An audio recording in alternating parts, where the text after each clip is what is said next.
Microsoft এক্সেলে এই টেবিলে item দেওয়া রয়েছে এবং কোয়ান্টিটি রেট রয়েছে। এখানে অ্যামাউন্ট বের করতে হবে, তার জন্য কমান্ড দিতে হবে সমান সমান কোয়ান্টিটি মাল্টিপ্লাই রেট।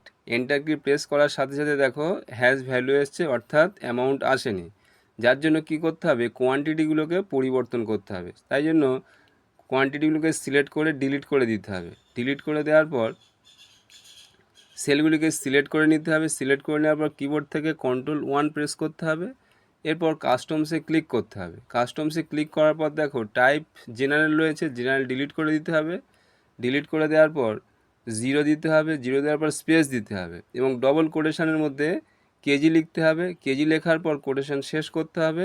এরপর ওকে বাটনে ক্লিক করতে হবে। ক্লিক করার পর দেখো কোয়ান্টিটিতে নাম্বার টাইপ করার সাথে সাথে অটোমেটিক কেজি অ্যাড হয়ে যাবে এবং অ্যামাউন্টও অটোমেটিক অ্যাড হয়ে যাবে। এরপর কি করতে হবে, অ্যামাউন্ট সিলেক্ট করে নিতে হবে।